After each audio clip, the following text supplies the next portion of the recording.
안녕하세요. 오늘도 사은살롱을 찾아주셔서 감사합니다. 저는 현재 미국에 거주 중이고 결혼 4년차에 접어든 40대 여성입니다. 남편과는 결혼 전 아이는 갖지 말자고 이야기가 되어 현재까지도 딩크로 살고 있는데, 사실 둘 다 결혼 생각이 없었다가 늦게 결혼을 했기 때문에 애 없이 둘이서만 살자고 약속했어요. 요즘은 결혼도 늦고 초선도 늦어져서 2세 계획을 세우는 늦가기 부부도 많다고 하지만, 저는 나이가 많은 것도 서러운데 아이까지 늙은 부부 밑에서 자라게 하는 건 말도 안 된다고 생각했어요. 특히 애가 갓 20살이 되었을 때 제가 중년도 아닌 노년에 접어들었다고 생각하면 그것보다 끔찍한 일이 없다고 생각했는데, 그래서 그럴 바에는 결혼 자체를 하지 않겠다고 생각해서 비혼주의자로 살았어요. 솔직히 지금 세상은 능력만 있으면 여자 혼자서라도 충분한 세상이잖아요. 그래서 내 인생에 결혼과 출산은 없다고 생각하고 열심히 벌고 또 열심히 쓰며 마음껏 행복하게 30대 중반까지 잘 살았는데, 그런 제 인생에 느닷없이 남편이 끼어들면서 그동안 세웠던 신념과 계획이 모두 뒤바뀌게 되었죠. 사람의 마음이 이렇게 쉽게 변할 수 있다는 걸 저는 그때 처음 알았어요.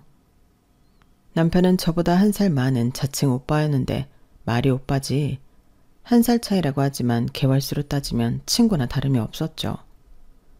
그래서 저는 그냥 오빠고 자시고 그냥 친구라고 생각하고 편하게 대했는데, 사실 우리의 인연이 이렇게 오래 갈지 몰라서 더 편하게 했어요.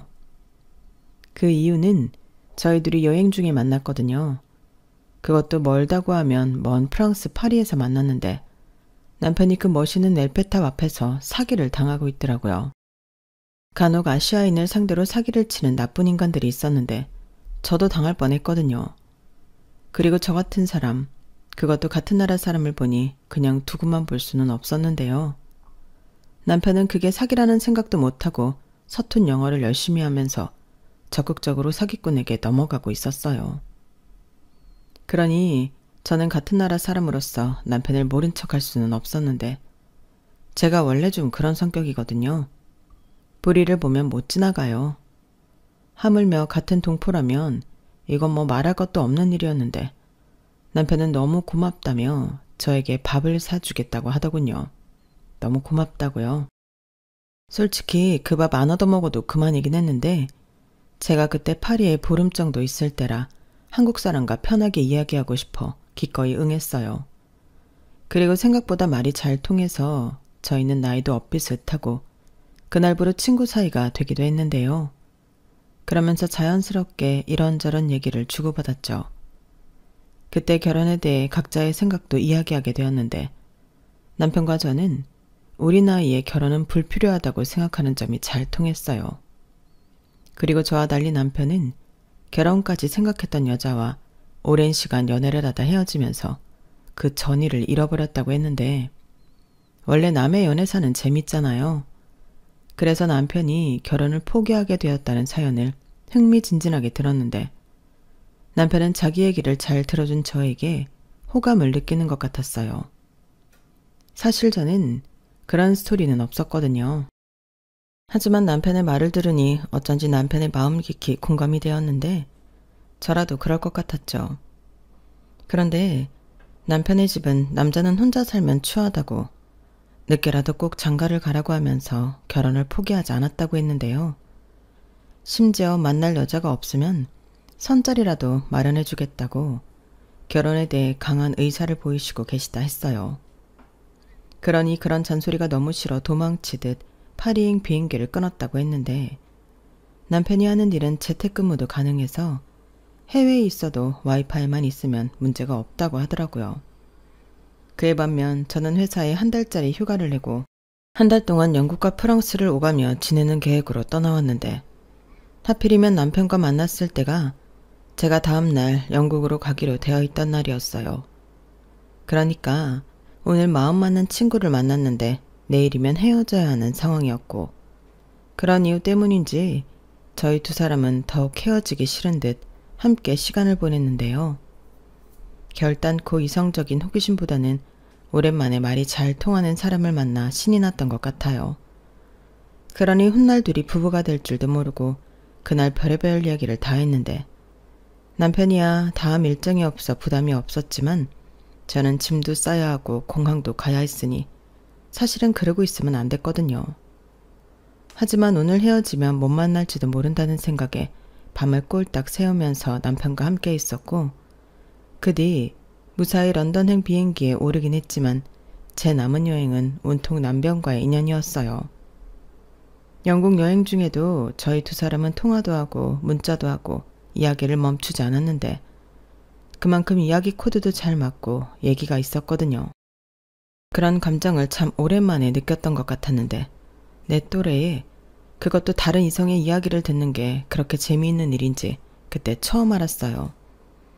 그래서 귀국 후에도 둘이 부담 없이 술친구 밥친구 하면서 만나게 되었는데 다행히 둘 다 서울에 살아서 귀국 후에는 만나기가 수월했어요.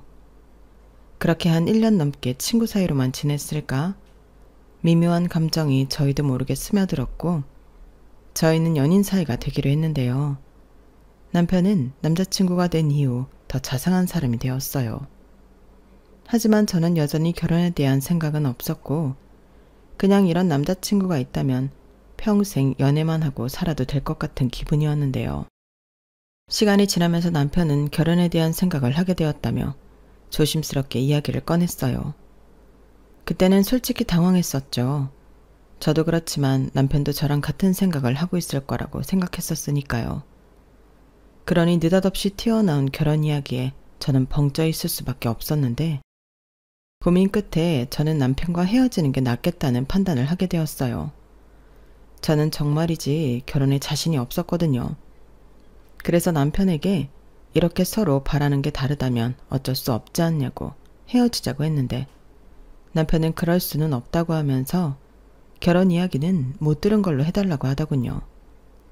그런데요. 이미 들었는 걸 없던 일로 한다는 게 쉬운 일은 아니었는데요. 저도 남편을 많이 좋아하고 있었기 때문에 풀 죽은 남편을 보는 게 여간 힘든 일이 아니었어요. 그리고 그렇게 시간을 보내던 중 저희 아빠가 대장암 진단을 받게 되셨고 저희 아빠는 정말 시한부 판정이라도 받은 듯 죽기 전에 제 손을 잡고 결혼식장에 들어가고 싶다고 하셨는데 저희 엄마는 결혼하지 않겠다는 저를 이해해 주셨던 반면 저희 아빠는 끝까지 제 비혼주의를 안 된다고 하셨어요. 그리고 저에게 늘 너는 외동이라 엄마 아빠 없으면 혼자잖아. 아빠가 네 걱정을 얼마나 많이 하는 줄 알아? 그렇다고 이제 와서 동생을 낳아줄 수 있는 것도 아니고 그러지 말고 지금이라도 너 좋다는 남자 있으면 결혼해. 그게 아빠 소원이야. 이렇게 말씀하셨는데 암에 걸리셨으니 그 마음이 더 급해지셨죠. 상황이 그렇다 보니 확고한 생각을 가지고 있던 저도 그 순간만큼은 흔들리게 되었는데요. 그래서 고민 끝에 남편과 아이는 갖지 않고 결혼 생활만 지금처럼 서로의 생활을 존중하며 하자고 이야기를 하게 되었어요. 그러자 남편은 뛸 듯이 기뻐하며 자기도 나이 먹어서 애 낳을 생각까지는 하지 않았다며 제 뜻에 기꺼이 따르겠다고 했는데 그렇게 저희 두 사람은 양가 축복 속에 부부의 연을 맺게 되었어요. 저희 아빠는 당신 소원대로 제 손을 잡고 결혼식장에 들어가 남편 손에 저를 인계해 주었는데 그제야 마음이 놓인다고 다음날 수술을 받으러 병원에 입원하셨죠. 이렇게 말하면 무슨 진짜로 시한부 판정이라도 받은 듯 오해하실 수 있는데 저희 아빠는 대장암은 맞지만 말기도 아니었고 그렇게 위중한 것도 아니라서 저도 그렇고 저희 엄마도 오바 떨지 말라고 했을 정도였어요. 하지만 말은 가볍게 했어도 건강검진에서 느닷없이 암 진단을 받은 아빠의 소식에 둘 다 많이 놀랐었는데 일부러 대수롭지 않은 척했죠. 저희 아빠는 암 진단을 받을 당시 이기였고 전이도 전혀 없어서 의사 선생님 말씀으로는 수술만 잘하고 또 관리만 잘하면 항암도 하지 않아도 될 거라고 하셨는데 암은 암이라고 당사자인 아빠는 마음을 내려놓지 못하셨어요. 그리하여 당신의 그 암 때문에 평생 수건사업으로 생각하던 비혼주의 딸을 결혼시켰고 이렇게 된 거 딸과 사이가 잘 사는 것도 오래오래 보고 싶다시며 회복의 의지를 더욱 불태우셨는데 저 역시도 아빠가 오랫동안 건강하실 수만 있다면 좋겠다는 마음이 있었는데 엄마는 아빠한테 유난 떨지 말라고 하고 수술실로 보내놓고 초조함을 감추지 못하셨어요. 저희 부부도 그때 신혼여행은 아빠 수술 뒤로 미뤘기 때문에 함께 있었는데 만약 아빠가 안 계신다면 엄마가 혼자 되실 거고 엄마의 그 초조한 모습을 보고 있으니 저도 시집간 딸이라고 마음이 쓰이더군요. 그런데 새 식구가 된 남편은 이 모든 걸 다 안다는 듯 저와 저희 부모님을 진심으로 챙기고 나섰는데 그래서 저희 부모님이 남편을 더더욱 예뻐하실 수밖에 없었어요. 그에 반면 저는 시부모님에게 그다지 예쁨을 받지 못했는데요. 이유는 하나였죠. 가뜩이나 젊지도 않은 며느리가 애까지 안 낳겠다고 하니 그게 불만이셨어요. 그런데 그렇게 따지면 저도 좀 억울한 부분이 많은 사람인데 분명 시부모님은 결혼 전 저희가 아이 생각이 없어서 딩크로 살겠다고 했을 때 그러라고 하셨거든요. 그때는 너희만 행복하게 살면 된다고 하셨는데 혼인신고를 하자마자 진짜 본심은 그게 아니었다고 느닷없이 본심을 드러내시니 저는 살짝 짜증이 나더라고요. 그리고 당신 아들은 저 때문에 그런 결정을 했을 거라며 제가 아이를 낳겠다고 하면 분명 좋아할 거라고 하셨는데요. 정말 미치겠더군요. 그러니까 시부모님은 애초부터 결혼만 시키면 그 이후에는 저를 달달 볶아 아이를 갖게 하실 생각이셨는데 결혼식 올리고 저희 아빠 수술이 끝나자마자 시어머니는 저만 불러 임신에 좋다는 보약 같은 걸 내밀며 그래도 애는 있어야 하지 않겠냐고 저를 설득하셨어요. 처음엔 말을 바꾸시는 시어머니를 보고 그래도 며느리고 결혼한 지 얼마 되지도 않았으니 최대한 좋게 저도 설득하려 애를 많이 썼는데 저도 초장부터 버릇없게 굴고 싶지 않았거든요. 그리고 상황을 봐서 제 말이 먹히지 않을 것 같으면 남편한테 토스할 생각이었는데 예상한 대로 시부모님은 손주를 포기할 수 없다고 고집을 피우셨어요. 그러고 보니 시부모님 고집도 여간 센 게 아니었는데 저도 하는 수 없이 남편에게 이 부분을 알아서 해결해달라고 넘길 수밖에 없었죠. 그러자 남편이 그런 일이 있었냐고 저에게 미안하다 사과하며 자기 집에 가서 해결을 보고 오겠다고 했는데 글쎄 자기가 생식 기능에 문제가 있어 아이는 낳지 못하는 거라고 거짓말을 했다 하더군요. 엄마 아빠 충격받으실까봐 그냥 좋게 딩크로 살겠다고 한 건데 이렇게 뒤로 며느리 불러다 닥달하실지 몰랐다고 이러면 자기만 곤란하다고 했는데요. 거기에 한술 더 떠서 하자 있는 자기를 받아준 고마운 며느리니 더는 아이 문제로 괴롭히지 마라 신신당부를 했다 하더라고요. 물론 남편의 말은 모두 거짓말이었는데 뭐 20, 30대 부부보다는 기능도 확률도 떨어질 수 있겠지만 별다른 문제가 있다는 말은 듣지 못했거든요. 하지만 남편이 그렇게 정리를 해준 덕에 저는 시부모님으로부터 더 이상 임신에 대한 부담스러운 요구를 받지 않아도 되었고 남편이 없던 병도 만들어 저를 지켜주니 내가 남편 하나는 잘 골랐구나 하며 고마울 따름이었어요. 그래서 결혼 후에도 제가 남편을 더 많이 좋아하게 되었는데 그때가 또 저희 아빠가 수술이 잘 되어 회복 후 퇴원해 정상 생활이 가능해졌을 때라 모든 게 다 감사했을 때였어요. 그리고 그 이후부터 저희는 본격적인 신혼여행을 다녀오고 신혼생활을 즐기기 시작했는데요. 정말 그때는 더할 나위 없이 즐겁고 행복하기만 했어요. 그때는 너무 좋으니까 이 좋은 걸 왜 안 한다고 버텼을까 그런 생각까지 하게 되었는데요. 결혼 후 변하는 남자들이 많다고 하지만 저희 남편은 아니었어요. 오히려 아내가 된 저를 먼저 생각하고 배려하며 뭐든 저를 우선순위로 생각해주는 고마운 사람이었는데 오죽하면 시어머니가 질투를 하실 정도였죠. 원래 살가운 아들이 아니었던 당신 아들인데 저한테 잘하는 모습을 보니 그렇게 배가 아프시다고 하셨어요. 나는 저거 30년 넘게 키우면서 저러는 줄 몰랐다. 어쩜 지나와준 엄마한테도 안 하던 짓을 너한테 한다니? 이렇게 샘을 내셨는데 저는 그런 말들을 들을 때면 기분이 나쁘지 않았어요. 그리고 저희는 둘 다 안정적인 직업과 급여를 받고 있었기 때문에 생활도 여유가 있는 편이었는데 그 때문에 저희는 양가 용돈이며 선물 같은 거에도 크게 아끼지 않았죠. 그래서 특히 시어머니가 그 점을 참 좋아하셨는데요. 그럴 수밖에요. 저희는 결혼 자체도 양가 도움을 받지 않았는데 며느리가 용돈도 두둑하게 주고 고가 선물도 잘해주니 언제 임신 때문에 며느리를 닥달했냐는 듯 점점 저에 대한 마음이 호의적이게 되었어요. 뭐 남편의 말도 어느 정도 영향이 있었던 것 같았는데 시어머니는 시댁에 제가 오기만 하면 제가 좋아하는 음식부터 제 비위를 많이 맞춰주시는 것 같았거든요. 그리고 그 밖에도 저희는 금전적으로는 큰 스트레스는 받지 않았는데요. 저희 부부는 여행 말고는 돈이 크게 들어가는 일엔 취미가 없었어요. 남편은 다른 남자들은 거진 다 한다는 술, 담배, 골프 같은 돈 쓰는 일엔 전혀 관심이 없었고 저 역시도 명품이나 쓸데없이 돈 쓰는 취미는 없었는데 그 때문에 굳이 돈을 모으려 애를 쓰지 않아도 돈은 쉽게 모을 수 있었거든요. 거기에 제가 여행을 워낙에 좋아하고 자주 다녔었기 때문에 여행 경비도 아끼는 법을 웬만한 고수보다 많이 알고 있었는데 둘 다 호화로운 여행을 선호하는 편은 아니라서 고생을 좀 하더라도 가성비가 좋은 여행을 1년에 2-3번 다니는 게 유일하게 돈 쓰는 취미였어요.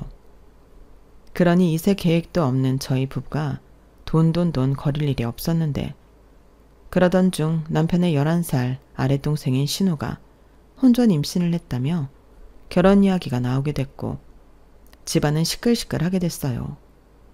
시어머니는 나이도 어린 게 애부터 가졌다고 자리 펴고 알아누우셨는데 당시 신우 나이가 28살이었어요. 그러니까 제 기준엔 아주 어린 아가씨는 아니라서 결혼하려면 얼마든지 할 수 있는 결혼 정년기라고 생각했는데요. 시어머니는 신우가 30대 초중반쯤에 시집을 갈 줄 아셨다고 하시더라고요.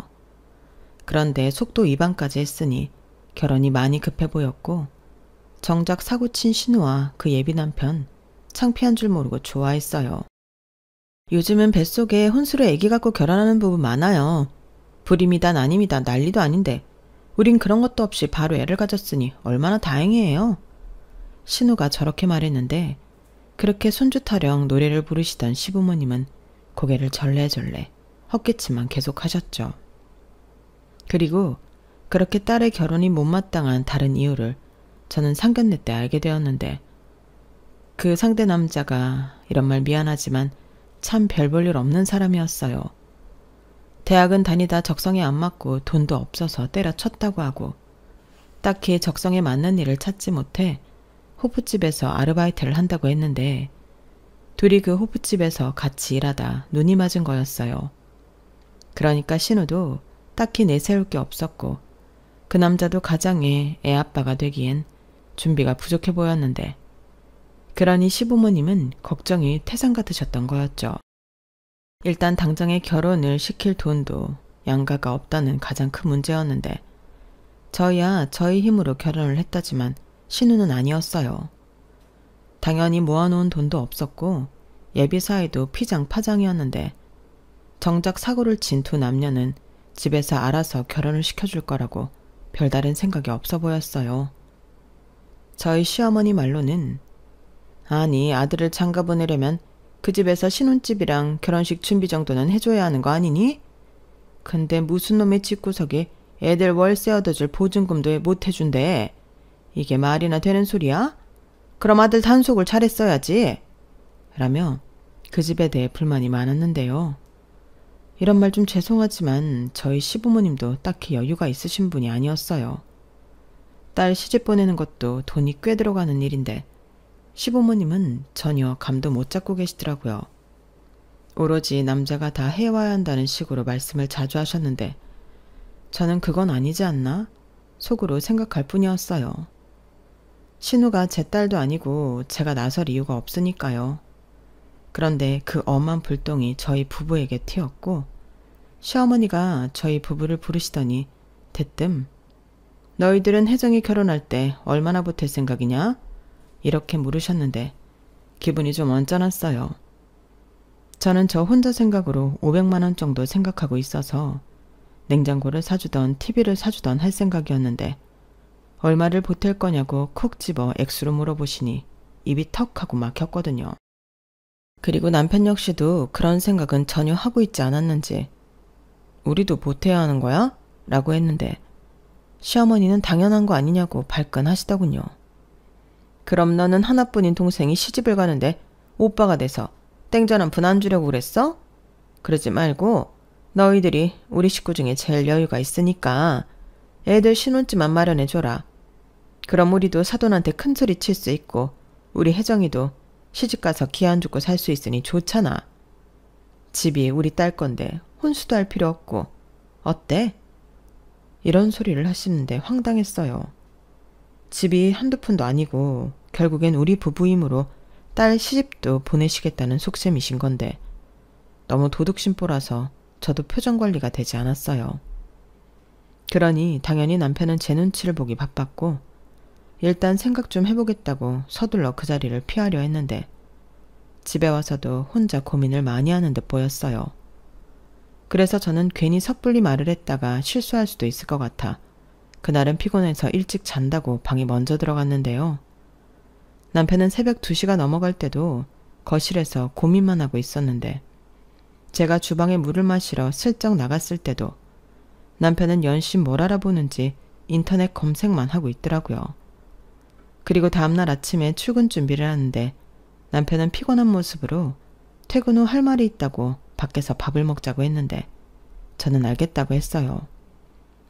아무래도 시어머니의 말에 남편이 무슨 결심을 한 모양 같았는데 남편의 말을 들어줘야 할 것 같았거든요. 그렇게 남편과 오랜만에 퇴근 후 외식을 하는데 남편 얼굴이 한결 편안해 보였어요. 그리고 저에게 저기 있잖아. 내가 생각을 좀 해봤는데 혜정이 신혼집 어차피 해줘야 할 것 같으면 내 명의로 전세를 얻어줄까 해. 그리고 계약기간이 2년이니까 그동안 돈 모아서 나가라고 하려고. 그럼 당장은 전세 보증금이 들긴 하지만 그대로 그 돈도 회수할 수 있으니까 손해보는 것도 없고 내가 여기저기 알아봤는데 금리 낮게 해서 대출 조금 끼고 하면 2년 뒤에는 그 보증금 전부 회수할 수 있으니까 적금 넣는다고 생각하려고. 아, 대출 이자는 내가 알아서 할 거야. 자기더러 같이 갚자고 안 할 테니까 걱정하지 마. 라고 했는데요. 남편이 생각하기엔 그게 제일 베스트인 것 같았어요. 그래서 어차피 남편이 알아서 하겠다고 하는데 싫다 좋다 말하는 것도 웃긴 것 같아 그냥 알겠다고 했어요. 남편 딴에는 저한테 책 잡히지 않고 나름 오빠 노릇하면서 시부모님을 돕고 싶어 생각해낸 아이디어 같았는데 저는 그런 남편에게 고민하느라 힘들었겠다고 자기 생각 들어보니 나쁘지 않은 것 같다 해줬어요. 제가 남편한테 해줄 수 있는 게 딱 거기까지더라고요. 그런데 고마워할 줄 알았던 신우는 해주려면 자기 명의로 해줘야지 그게 뭐냐고 불평불만을 시작하더니 자기들이 애도 태어나는데 2년 뒤에 어떻게 다른 집으로 이사를 갈 수 있겠냐고 입이 대빨 나왔는데요. 저는 신우의 그런 모습에 살짝 발끈했어요. 그런데 남편도 저와 같은 마음이었는지 싫으면 말하라. 그럼 나는 모르겠다. 단호하게 말했는데 제 속이 다 시원하더라고요. 그리고 아쉬운 건 신우라 좋던 싫던 자기 오빠의 제안을 받아들일 수밖에 없었는데요. 시부모님도 살짝 서운해하는 눈치셨어요. 자기들도 딸과 사이가 2년 동안 모은 돈을 어찌할 수 없을 것 같으셨는지 그 뒤로 남편에게 너무 애들 쪼지 마라. 걔들이 아직 사회 경험도 별로 없고 돈에 대한 개념도 없어. 2년이 생각보다 짧은데 걔들이 이사를 갈 수 있겠니? 한 10년 정도만 모를까. 그리고 명의도 이왕이면 혜정이 앞으로 해주지. 그래야 지도 지집이라고 어깨에 힘을 넣지? 라고 하셨는데 제가 옆에 있는데도 급하셨는지 조르기 시작했어요.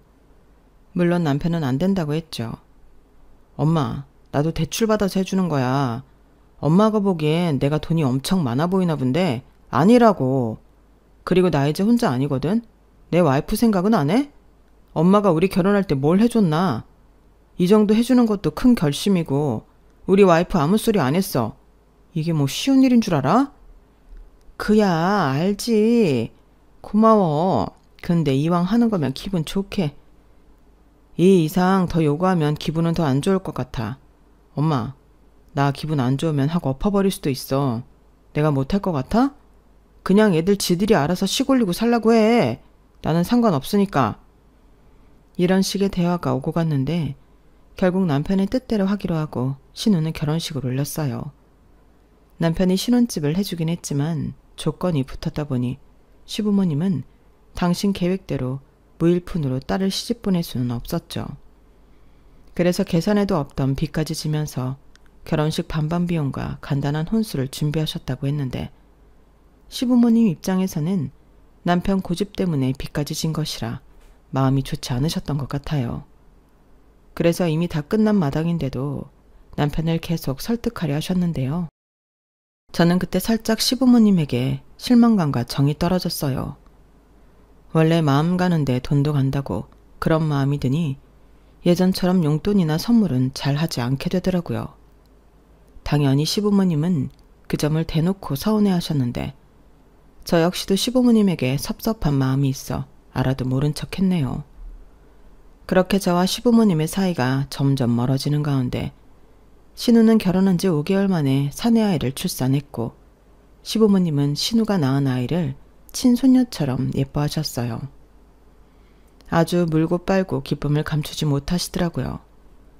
그리고 손주가 얼마나 예뻤는지 시댁과 시누이네 집이 차로 30-40분 걸리는 거리인데도 시어머니는 매일같이 신우 집에 출근 도장을 찍는 듯 했는데 아무래도 신우가 아이를 제대로 케어하지 못할 것 같아 불안해서 매일 가게 되었다고 하셨어요.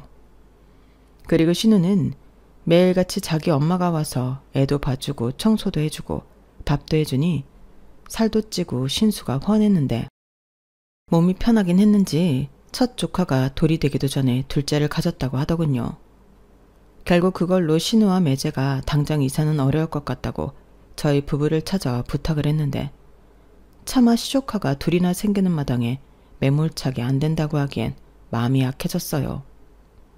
그래서 제가 남편에게 어차피 묶여있는 보증금 2년만 더 기다려주자고 이야기를 했는데 남편은 그런 예외를 허용하면 다음에도 그럴 거라며 안 된다고 했어요. 그러자 신우는 금방이라도 울 것 같은 얼굴로 남편에게 매달렸는데 임산부가 그러고 있으니 저도 참 못 봐주겠더라고요. 그래서 그날은 돌려보내고 남편이 고민할 시간을 주기로 했는데요. 저는 넌지시 2년 정도 더 기다려주고 대신 이번에는 확실한 약속을 받기 위해 서약이라도 받아두는 게 어떻겠냐고 얘기했어요. 그러자 남편은 저까지 신우 편을 드니 고민을 해보겠다고 했는데요.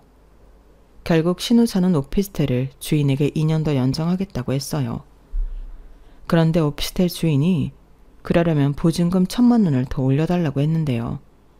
그 돈은 제가 해주겠다고 했죠.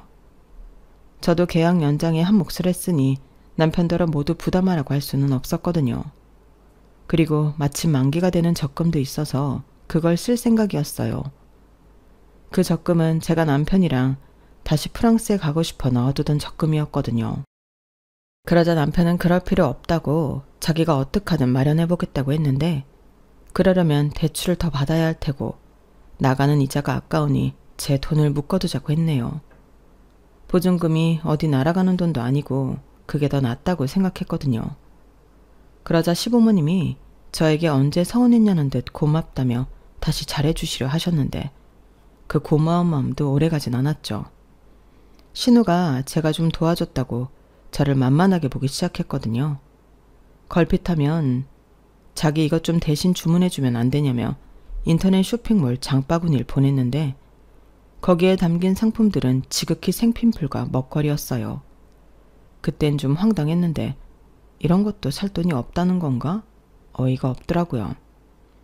그래서 처음 한 번은 해주고 다시는 이런 부탁하지 않았으면 좋겠다고 좋게 말했는데 그 뒤로는 더 큰 걸 요구했어요.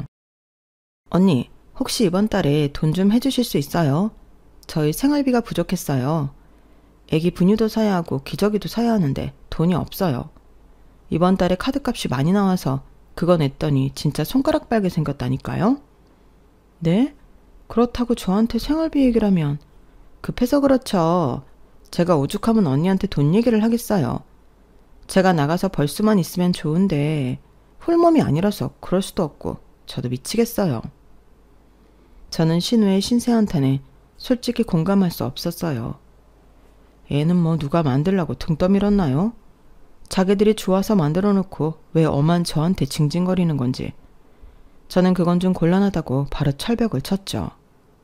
사실 한 번 정도는 좋은 마음으로 도와줄 수도 있는데 그 한 번이 2번 되고 3번이 될 것이라는 걸 저도 모르지 않았거든요. 그리고 남편에게 이 얘기를 하니 저에게 잘했다고 했는데 또 자기 동생이 그런 얘기를 하면 자기한테 얘기하라고 했어요. 그러면서 자기 동생 때문에 미안하다고 했는데요. 남편이 저렇게 말해주니 불쾌했던 마음도 누그러졌죠. 그리고 그 이후 신우는 저에게 악감정이 생긴 듯 틱틱거리기 시작했는데 저희 부부 돈을 자기 돈으로 아는 것 같아 불쾌했어요. 애도 없는데 돈 많이 벌어서 뭐하냐고 하면서 조카 위해서 쓰는 게 아깝냐고 대놓고 서운하다고 징징거리는 신우였는데 포기를 모르는 건지 제가 분명 싫다고 했는데도 애기 옷이 없네, 애기 장난감이 이게 유명한데 자기애만 없다는 등 저에게 끊임없이 뭘 해달라고 졸랐어요. 물론 저는 계속 곤란하다고 오빠한테 얘기하라고 남편에게 밀었죠. 그러자 신우는 저더러 비겁하다고 자기가 오빠한테 얘기 안 해봤겠냐고 울기 시작했는데 남편은 진작부터 돈 얘기는 하지도 말라고 무섭게 말을 했다고 하더라고요. 그러면 안 되는 줄 알고 자기 힘으로 애를 키워야 하는 게 맞는데 신우는 상황 탓, 신세 탓, 핑계만 계속 만들었고 결국 시부모님 지갑만 연신 털어갔다 하더군요. 그래서 시부모님, 특히 시어머니는 저한테 서운하다고 신우네 좀 도와주고 시조카 챙기는 게 그렇게 어렵냐고 저한테 뭐라고 하신 적도 있었는데요. 그 일로 제 마음은 완전히 돌아섰어요. 제 입장에서는 그런 걸 왜 새언니한테 얘기하냐고 혼을 내셨어야 했는데 이걸 거꾸로 저에게 뭐라고 하시다니 저야말로 그런 시댁에 잘하고 싶은 마음이 사라졌죠. 그리고 남편에게도 나는 꼭 가야 하는 날이 아니면 시댁에 가고 싶지 않다고 얘기했는데요. 남편은 서운해하는 기색 하나 없이 알겠다고 했어요. 자기라도 그럴 거라고 그때도 미안하다고 했는데 그때부터는 남편이 자기 일이 아닌 가족 일 때문에 저에게 미안하다고 하는 것도 싫더라고요. 그러니 예전처럼 남편의 사과를 듣고 마음이 누그러지는 없었는데 오히려 남편이 불쌍하게 보였어요. 그래서 저야말로 남편에게 더 잘하게 되었는데 시댁 식구들이 미우면 미울수록 저는 남편만 챙기자 마음을 먹었어요. 그렇다 보니 아이러니하게도 부부 사이는 더욱 좋아졌는데 당연한 소리지만 신우를 비롯한 시댁 식구들은 저를 미워하게 됐죠. 제가 돈줄인 자기 아들 뒤에서 조종한다고 생각했거든요. 그래서 어떻게든 남편 주머니에서 돈을 빼갈 생각밖에는 없었는데 그러다 남편이 내년에 미국 본사에 파견을 나가게 되었다며 저에게 알려줬어요. 기간은 3년이라고 했는데 저에게 함께 미국에 갈 건지 남아서 회사를 다닐 건지 신중하게 선택해달라고 하더군요. 당연히 고민이 되는 일이었는데 저는 과감하게 남편을 따라가기로 했어요. 외국 생활은 언젠가는 해보고 싶었던 제 꿈이었거든요. 여행이 아니라 생활을 하는 건 어쩐지 더 매력적이고 재미있을 것 같았는데요. 그런데 이 소식을 전해 들은 신우가 자기 아이들을 데리고 가달라고 했어요. 어린 나이에 영어를 배울 수 있는 기회이니 꼭 자기 애들을 데리고 갔으면 좋겠다고 했는데 시부모님도 옆에서 당신 딸 편을 드셨어요. 너는 어차피 가도 하는 일이 없잖니. 조카들 데리고 가서 좀 네가 케어해주면 그 사이에 우리 딸이랑 사이도 돈 좀 벌어서 모아놓을 수 있고 서로 상부상조하는 거 아니니? 너 막상 거기 가면 심심하고 외로울 거야. 이런 말 같지도 않은 소리를 하셨는데 황당했죠. 어머니, 아무리 심심하고 외로워도 제 자식도 아닌데 제가 왜 조카들을 데리고 그 멀리까지 가요? 그럼 저는 거기 가서 조카들을 키우라는 거잖아요. 그래, 그게 뭐 이상하니? 남도 아니고 조카잖아. 외숙모가 그 정도는 해줄 수 있지. 너 들어보니 영어도 곧잘 한다며. 그럼 우리 애들도 금방 배우겠네. 엄마, 제정신이야? 우리가 왜 혜정이 애들 데리고 가? 그리고 우리가 애들 키워주는 동안 쟤들이 돈을 모은다고 누가 보장해? 오빠, 말이 심하다. 우리도 그 사이에 할 수 있어. 할 수 있다고? 그래, 좋아. 그럼 네 애들 우리가 데리고 가면 너희는 한 달에 얼마씩 낼 건데? 뭐? 돈을 내라고? 당연한 거 아니야. 남의 집에 애를 맡기는데 너는 그럼 꽁으로 애를 부탁하려고 했어? 니네 애들 먹고 자고 쓰는 거에 네 언니 애 봐주는 보수까지 월 500원 줘야지. 500? 500원도 아니고 500만 원? 장난하냐? 500원 같은 소리 하네. 오빠야말로 장난하는 거지. 우리 그이 월급이 300만 원인데 무슨 500을 매달 보내래? 그래, 이건 혜정이 말이 맞다. 너 왜 그래? 그냥 좀 해주지. 엄마는 왜 자꾸 혜정이 편만 들어? 내 와이프는 나 때문에 타국에 가는 건데 왜 남의 애까지 딸려서 보내게 하는데? 남의 애 아리니 네 조카야. 조카면 뭐 내 애라도 돼? 진짜 우리한테 왜 그래? 내가 이 말까지는 안 하려고 했는데 나한테 돈 맡겨놨어? 뭐라고? 너 지금 그게 네 엄마한테 할 소리야? 맞다. 이게 어디서 엄마한테 버르장머리 없이? 너 그러는 거 아니다. 다른 사람도 아니고 식구끼리인데 네 덕 좀 보는 게 뭐가 나쁘니? 아빠까지 왜 그러세요? 저는 뭐 언제까지 식구들 때문에 희생해야 하는데요? 저도 지켜야 할 와이프가 있다고요. 저 때문에 제 와이프가 힘든 거 전 못 봐요. 그래서 장남이 자기 처 때문에 식구들한테 이런 모진 소리를 한다고? 내가 너를 잘못 키웠구나. 아빠, 오빠 좀 혼내줘. 한두 번이 아니야. 내가 정말 서러워서. 그 돈 어차피 언니 오빠 죽으면 우리 애들 돈이잖아. 저는 신우의 말에 화들짝 놀랐어요. 아니, 세상에 그런 법이 어디 있죠? 그런데 신우는 어디서 인터넷 법률사무소 같은 곳에서 알아봤다며 어차피 우리 애들 줄 돈 좀 일찍 둔다고 생각하라고 그 주둥이를 놀렸는데 제 표정이 순간 일그러지자 신우는 기세등등하게 이렇게 말했어요. 저 어차피 애들 좀 크면 미국 유학 보낼 생각이었거든요. 애들은 넓은 물에서 자라게 해야죠. 그래서 마침 오빠랑 언니가 미국에 간다고 해서 그런 건데 정 싫으면 나중에 우리 애들 유학 보내준다고 약속해주세요. 저도 사실 아직은 많이 어려서 보내기가 좀 걱정스러웠거든요. 한 4, 5살 정도 되면 홈스테이 같은 곳에 보내고 싶었는데 어때요? 이런 말을 들었는데 저는 더 이상은 참을 수가 없었어요. 기가 막히네요. 그런 계획을 혼자 세워요? 그리고 뭘 잘못 알았나 본데 내가 애를 안 낳았다고 아가씨 애 키워주려고 그러는 거 아니거든요. 저는 아가씨가 애들을 어떻게 키우든 그 애들이 어떻게 자라든 관심 없어요. 그런데 우리 돈이 그 애들한테 갔나고요? 기가 막혀서 정말. 언니, 흥분하지 말아요. 법이 그렇다니까요. 물려받을 애들이 우리 애밖에 없으니까. 됐다고 그래. 내가 네 애들한테 물려줄 바에는 사회에 환원하지. 아무리 그래도 그렇지. 어떻게 조카 주기 싫어서 그런 짓을 해? 왜? 못할 이유도 없잖아. 그러니까 네 자식들은 정신 똑바로 차리고 니들이 알아서 키워. 다시 한번 헛소리하면 지금 사는 집에서도 내쫓아버릴 거니까 그런 줄 알고. 알겠어? 너 지금 네 동생한테 그게 무슨 말이야? 조카도 자식이지. 너는 네가 못 낳는 애를 네 동생이 낳았다고 생각하지 않아? 그렇게 생각하지 않아. 그리고 앞으로도 쭉 그럴 거야. 조카는 조카지.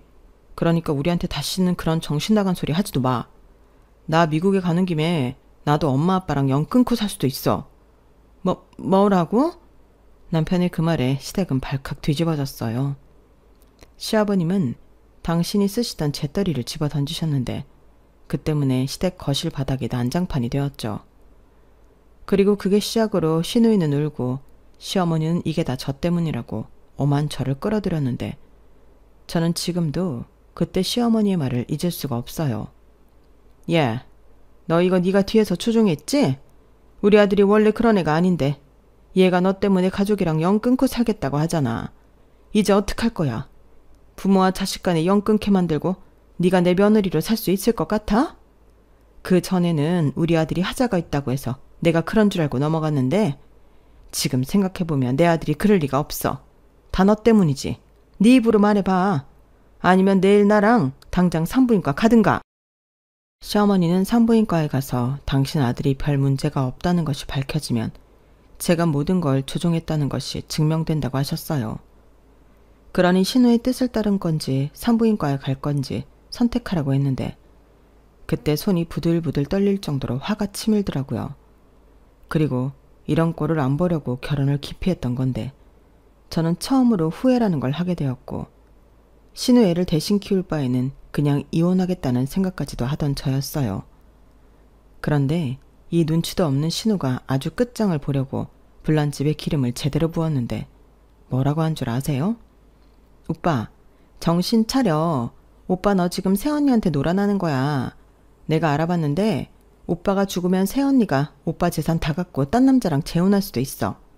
그럼 우리 엄마 아빠랑 나는? 우리 애는? 오빠는 불쌍하지도 않아? 그러니까 있을 때 우리 애들 좀 챙겨주라고. 그게 뭐 어려워? 새언니도 벌써 그 생각까지 있으니까 우리를 싫어하는 거야.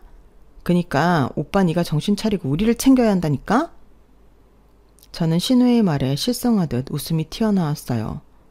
아직 살날이 창창하기에 그런 생각은 해본 적이 없었는데 신우는 벌써 제가 사별하고 재혼하는 것까지 생각했다니 너무 웃기더라고요.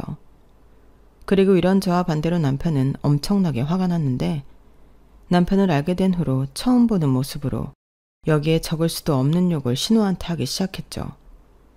사실 그런 남편의 모습에 저도 깜짝 놀랐는데 남편에게 이런 모습이 있을 줄은 몰랐거든요. 그리고 그 욕을 제대로 먹은 신우는 바닥에 주저앉아 울고불고 난리가 났고 다시 한번 집안이 아수라장이 되었는데 그야말로 제 눈에는 시댁이 콩가루 집안 같았어요. 그때부터 이미 저는 여기가 제 시댁이라는 생각도 하지 않게 되었는데 남편도 그랬죠. 족하고 나발이고 그 애들은 이제 나랑 상관없는 애들이야. 그러니까 나랑 상관도 없는 애들 앞세워서 협박 그만하고 니들 사는 집도 당장 보증금 뺄 거니까 이사 갈 곳 알아봐. 아니면 여기 들어와 살면 되겠네. 딸 일이라면 기꺼이 나서시는 분들이니까 이번에도 받아주지 않겠어? 맞죠? 이렇게 말을 하고는 더는 들을 것도 없고 있을 필요도 없다고 저를 데리고 시댁을 나섰는데 저는 그날 이후로 시댁에 가는 일은 없게 되었어요. 전화도 받을 필요 없다고 해서 번호도 차단했고 남편의 권유로 지내던 집도 정리하고 친정으로 들어갔는데요. 어차피 미국에 가려면 정리를 해야 했으니 그 전까지 친정에서 지내기로 했어요. 그리고 저는 듣기만 하던 시댁과 연을 끊고 손절하게 되었는데 남편은 발빠르게 시댁에 매달 드리던 용돈도 끊어버리고 신우가 사는 오피스텔도 집주인에게 말해서 보증금을 빼기로 했다고 하더라고요. 마침 타이밍도 좋게 집주인이 보증금을 올리고 싶어 잘 됐다고 했다는데 그런 이유로 신우는 정말로 졸지의 길바닥에 어린아이들과 나앉게 되었어요. 그래서 남편이 저 몰래 신우랑 매제랑 시부모님에게도 전화를 받고 싸우는 모습도 여러 번 봤는데 저는 그냥 모른 척하기로 했습니다. 가뜩이나 속상한 사람 더 속상하게 만들기 싫었거든요. 그리고 그런 일이 반복되니 남편은 정말로 자기 집이랑 연을 끊겠다는 생각으로 핸드폰 번호도 바꿔버렸는데요. 저는 차단해서 전화를 안 받고 남편은 번호가 바뀌었으니 시댁은 더 궁지에 몰린 듯 했어요. 나중에 차단된 메시지를 찾아서 읽어봤는데 역시나 신우네 가족은 자기 친정에 들어가 사는 듯 했어요. 그러면서 자기들이 지금 진짜로 곤란하고 힘들다고 예전 일은 미안하다고 적혀 있었는데 그러면서 뻔뻔하게 돈을 좀 해달라고 써 있었어요. 기가 막혔죠. 자기가 저한테 한 짓이는데 어떻게 저한테 돈 얘기를 할 수 있어요? 그래서 저는 답장은커녕 메시지를 전부 삭제하고 차단을 풀지 않았는데요. 그러던 중 처가살이는 죽어도 싫다고 신우 남편이 이혼을 요구했다는 소식을 건너 듣게 되었어요. 정말 가지가지하는 집구석이 아닐 수 없었죠. 그러니 신우와 시부모님이 저희 부부를 더 백방으로 찾아다니는 듯 하더라고요. 다행히 저희 친정집 주소까지는 몰라서 예전 저희가 살던 동네만 쑤시고 다니는 듯 했는데 사실 그것도 진심 무서웠네요. 그래서 하루라도 빨리 미국에 가고 싶은 마음이었는데 절차라는 게 왜 그렇게 많고 복잡한지 준비하면서도 꽤 힘들더군요. 그래도 저는 설레는 마음으로 남편과 그 시간을 버티려 노력했어요. 솔직히 미국으로 건너가면 친정 부모님과 떨어져 지내야 하니 아쉬운 마음이 없진 않았는데요. 시댁과는 확실히 멀어질 수 있는 기회다 보니 그게 마냥 좋았어요.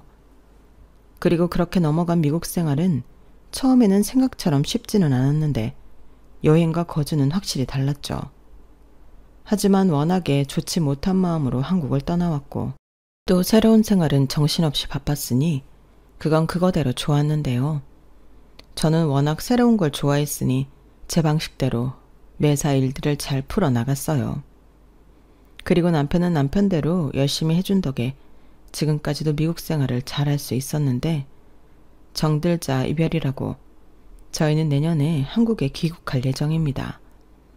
솔직히 저나 남편이나 미국에 좀 더 있을 수 있다면 그러고 싶어 알아도 봤지만 남편 회사에서 그건 어렵다는 답변이 왔어요. 그리하여 저희는 어쩔 수 없이 내년 귀국을 준비 중인데요. 저희 부모님이 목이 빠지게 저희 부부를 기다리고 계시죠. 저희가 지낼 곳도 벌써 알아보신다고 요즘 많이 바쁘신 것 같은데 제가 외동이라 먼 타국에 보내놓고 많이 적적하셨나 보더라고요. 그리고 그 사실을 남편이 알았을 때는 자기가 생각이 짧았다고 한국에 기쁜 마음으로 돌아가자 했는데 저는 그때 한 가지 결심을 하게 되었어요. 사실 이건 미국에 떠나왔을 때도 생각했던 건데요. 저는 앞으로 남은 인생을 남편의 행복을 위해 살아갈 생각입니다. 사실 지금도 저는 주는 것보다 훨씬 많은 걸 남편에게 받고 있거든요. 그래서 늘 미안하고 고마운 마음이 있는데 저도 남편이 하는 것처럼 남편을 그렇게 평생 아끼고 사랑할 거예요. 이렇게 좋은 사람이 상처받고 불행하다는 건 말이 안 되는 일이니까요. 그리고 제 남편으로 있는 한 세상 그 누구도 제 남편을 불행하게 만들 수 없다는 걸 꼭 만천하에 알려주고 싶은데 특히 시댁 가족들이 얼씬도 하지 못하게 할 생각입니다. 천륜이고 나발이고 제 남편을 물주로 하는 사람은 세상 그 누구라도 용서할 수 없어요. 그리고 돌아가면 저는 다시 제 일을 하면서 예전처럼 남편과 동등한 부부로 지낼 생각인데 부디 내년에는 우리 부부에게 좋은 일만 한가득 생길 수 있도록 따뜻한 응원 부탁드립니다. 이상 제 사연은 여기까지였고요. 지금까지 사연을 들어주셔서 대단히 감사합니다. 여러분들에게도 좋은 일만 가득하길 바라며 저는 이만 물러갈게요. 우리 모두 행복해지는 그날까지 건강하시길 바랍니다. 그럼 안녕히 계세요. 여러분, 사연 댓글에 응원과 현명한 조언 부탁드려요. 좋아요와 구독은 저에게 큰 힘이 됩니다. 오늘도 좋은 일 가득하세요.